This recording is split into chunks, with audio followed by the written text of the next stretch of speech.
नमस्कार, स्वागत है आपका मेरे YouTube चैनल द देश धर्म पर। आज की ताजा खबरें। ANI की रिपोर्ट के अनुसार आज उत्तर प्रदेश के मुख्यमंत्री योगी ने मध्य प्रदेश के उज्जैन में महाकाल की पूजा अर्चना की। उन्होंने बड़े भाव से महाकाल की पूजा की, जहां मंदिर के पुजारियों ने मंत्रोच्चार किया।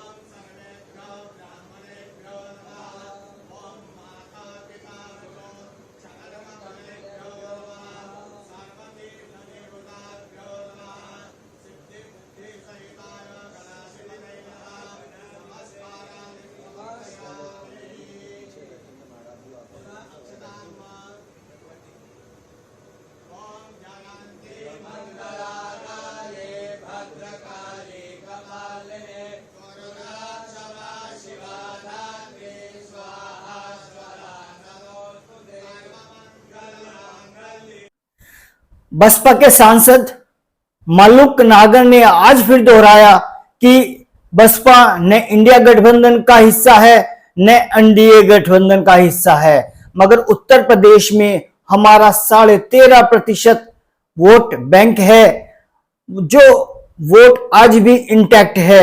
और यूपी में बिना बसपा के कोई सरकार नहीं बन सकती और बिना यूपी के केंद्र की कोई सरकार नहीं बन सकती। यह बात उन्होंने एक इंटरव्यू के दौरान कही, जो उन्होंने ANI एजेंसी को दिया। इंडिया अलायंस बैठक हो रही है, समन्वय पैनल की बैठक है, जिसमें सीटों का बंटवारा होगा। इसको लेकर बातचीत हो सकती है और क्या एजेंडा रह सकता है पूरे गठबंधन का, इसको क्या कहेंगे? देखिए, ना तो हम हिस्सा हैं उस इंडिया गठबंधन का, ना हमसे इसको लेना देना है, ना हमें सीट बांटनी, न लेनी न देनी। पर एक बात पक्की है, 13.5% वोट हमारा इंटैक्ट है यूपी में, और हम जिधर चले जाएंगे उधर ही बेड़ा पार हो जाएगा। और यूपी के बगैर देश की सरकार बन नहीं सकती। तो ये इंडिया की या ये कहो गठबंधन महागठबंधन की मीटिंग बिल्कुल कोई मायने नहीं रखती बगैर हमारे। और जो बात है कि समाजवादी और RLD अलायंस, क्या इनको 2 सीट भी कांग्रेस को यूपी में देने के लिए तैयार है? आप पार्टी क्या 7 में से इनको 3 सीट देने के लिए दिल्ली में तैयार है? कांग्रेस की अलकलामा मीटिंग में बाहर निकल के कहती है हम तो 7 की 7 सीट पर लड़ेंगे, और छत्तीसगढ़ में जाते हैं तो वहां आप पार्टी का प्रदेश अध्यक्ष कहता है कि कांग्रेस का जो चीफ मिनिस्टर है वो घोटाले कर रहा है। ये सारे प्रदेशों में यही बातें चल रही हैं, इनका कुछ होने वाला नहीं है बिल्कुल भी। ये चुनाव से पहले ही गठबंधन टूट जाएगा, इसका कोई रिजल्ट नहीं निकलेगा। अगर इकट्ठे रहे भी तो हमारे बगैर हमारा 13% वोट इंटैक्ट खड़ा हुआ है, हमारे बगैर किसी भी गठबंधन महागठबंधन का कोई मायने नहीं है, इसलिए इसका छोड़ो बात।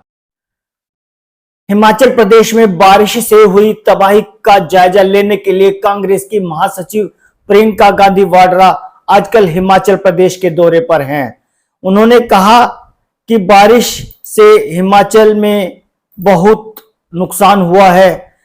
कांग्रेस संसद के विशेष सत्र में मांग करेगी कि हिमाचल की इस आपदा को राष्ट्रीय आपदा घोषित किया जाए, ताकि हिमाचल की कुछ मदद हो सके। बाढ़ प्रभावित क्षेत्रों का दौरा किया है, क्या स्थिति है? नेशनल डिजास्टर अनाउंस करने की मांग की। बहुत ही दर्दनाक स्थिति है। कल से मैं देख रही हूँ कई ऐसी चीजें जो मैंने पहली बार इस तरह से देखा है मैंने, और लोगों को बहुत नुकसान हुआ है। कई जगह उनके पूरे घर एकदम बह गए हैं। वो नेशनल हाईवे भी बह गया है, मनाली और जो लेह की तरफ जाता है वो वाला, उस पे भी हम गए कल। तो बहुत ही ज्यादा भारी नुकसान देखा है, और हमने कल भी कहा कि ये एक ऐसा मौका है जब कि सबको एकजुट होकर एक साथ इस आपदा का सामना करना है, और कर रहे हैं। और हिमाचल की जनता जो है, हिमाचल की सरकार है, उनकी जो भावना रही है वो एक पूरे देश के लिए एक मिसाल है। क्योंकि रास्ते में भी कल जहां जहां मैं जा रही थी, मैंने देखा कुछ जगह कुछ महिलाएं श्रमदान कर रही थी, सड़क बनाने की मदद कर रही थी। आगे गए कुछ छोटे छोटे व्यापारी थे, उन्होंने चेक्स दिए, चंदा दिया कि जिनका नुकसान हुआ है उनकी मदद हो जाए, जबकि उनका खुद का नुकसान हुआ था। तो इस तरह की जो भावना है हिमाचल की जनता की, इसी भावना को लेकर ही सरकार ने काम किया। मुख्यमंत्री जी खड़े हैं, तमाम मंत्री खड़े हैं, इन्होंने 24 घंटे आपदा के समय भी और उसके बाद से भी काम कर रहे हैं और काफी इन्होंने अनाउंस भी किया है किस तरह से मदद कर पाएंगे। जहां जहां कॉम्पेंसेशन देना है उसकी पूरी लिस्टें शायद कल मुख्यमंत्री जी बता रहे थे बना भी चुके हैं और देना शुरू भी हुआ है। लेकिन जैसे हम कह रहे हैं बार बार कि इसको नेशनल डिजास्टर मतलब राष्ट्रीय आपदा अगर घोषित कर दें केंद्र सरकार, तो इससे बहुत प्रदेश का फायदा हो सकता है और मदद हो सकती है इस समय। बल्कि उनकी जो पॉलिसियां हैं वो थोड़ी सी ऐसे लग रहा है कि वो समझ नहीं पा रहे हैं कि कितना नुकसान हुआ है यहाँ। क्योंकि कल भी मैंने देखा कि शायद G20 में जो सेब का इम्पोर्ट है अमेरिका से, उस पे ड्यूटी इन्होंने 25% या 20% कम कर दी है, 35 से 15 तक आ गई है। इसका मतलब है कि सेब का आयात आसान कर लिया है। जबकि यहाँ पे बड़े बड़े उद्योगपति जो हैं, शिमला में खास तौर से जो सेब की पेटियां खरीद रहे हैं, उनका दाम उन्होंने घटा दिया है। मतलब कि यहाँ के किसानों को कम मिल रहा है। आपदा से वैसे भी नुकसान हुआ है, उनकी मदद करने के बजाय आप अमेरिका के किसानों की मदद कर रहे हैं। तो ये बातें हमें समझ में नहीं आ रही हैं और हम चाहते हैं कि केंद्र की सरकार, प्रधानमंत्री जी थोड़ा गौर करें, यहाँ देखें कि किस तरह से मदद कर सकते हैं, खासतौर से जिनका नुकसान हुआ है। अगर इसको नेशनल डिजास्टर घोषित कर दिया जाए तो बहुत सुविधा हो सकती है जिनका नुकसान हुआ है। स्पेशल सेशन हो रहा है पार्लियामेंट का, will you be taking up this issue? The Congress party will it be taking in the parliament? I think, in fact, Pratibha ji yesterday was mentioning that she would like to take it up in Parliament. We don't know what the special session will be about, whether they will allow these issues to come up. But we were discussing that even if that doesn't happen, a representation should go to the central government, and we will all put our strength in that and try to convince the government that they must declare it a national disaster zone, because it is only certain things can only be done by central government. The national highway, for example, that is in a bad condition, that can only be fixed by the National Highway Authority. And there are certain many other things that are in the prerogative of the central government.